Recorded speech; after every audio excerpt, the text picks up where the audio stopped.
Aujourd'hui, je vais vous parler du lobby du sucre, ou comment tout un arsenal de gens super motivés peut arriver à vous faire boire cette innocente bouteille de soda. Au début des années 60, les effets du sucre faisaient déjà débat. La Fondation pour la recherche sur le sucre, un lobby américain, décide alors de payer 3 nutritionnistes d'Harvard, l'équivalent de 40 000 € actuels.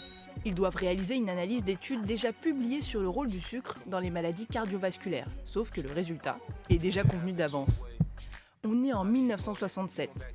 Et verdict, l'analyse accuse publiquement le gras et le cholestérol, et non le sucre.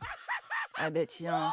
Mark Hexted, l'un des 3 scientifiques payés par le lobby, est même devenu le responsable de la nutrition au ministère de l'Agriculture américain. Ouais. Voici une étude américaine de 2014. Prenons une personne dont l'apport d'énergie provient entre 10 à 25% du sucre. Et bien cette personne a 30% de risque en plus d'avoir une maladie du cœur, par rapport à une personne dont l'apport en sucre est inférieur à 10%. À force de voir de jeunes patients obèses, Robert Lustig, un endocrinologue américain, a décidé de faire la guerre à cette denrée. Je ne suis pas contre les gens qui gagnent de l'argent. Je suis contre ceux qui en gagnent en empoisonnant les autres.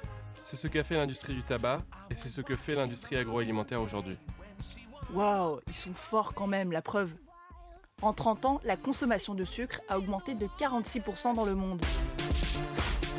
C'est pas qu'on met plus de sucre dans notre café, c'est qu'il est partout. Rien qu'aux États-Unis, 74% des plats cuisinés vendus en supermarché contiennent des sucres ajoutés. Du poulet? Allez, on met un peu de sucre. Sauce tomate? Allez, un peu de sucre. Un produit allégé? Y a pas de goût, on va mettre du sucre.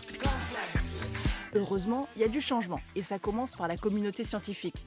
Avant, ils n'étaient pas obligés de révéler leurs sources de financement. Aujourd'hui, la majorité des comités de lecture des revues scientifiques demandent de signer une clause stipulant qu'ils n'ont pas de conflit d'intérêt et qui précise d'où viennent les sous. Bon, allez, qui veut du gâteau? C'est du gâteau à la courgette, hein.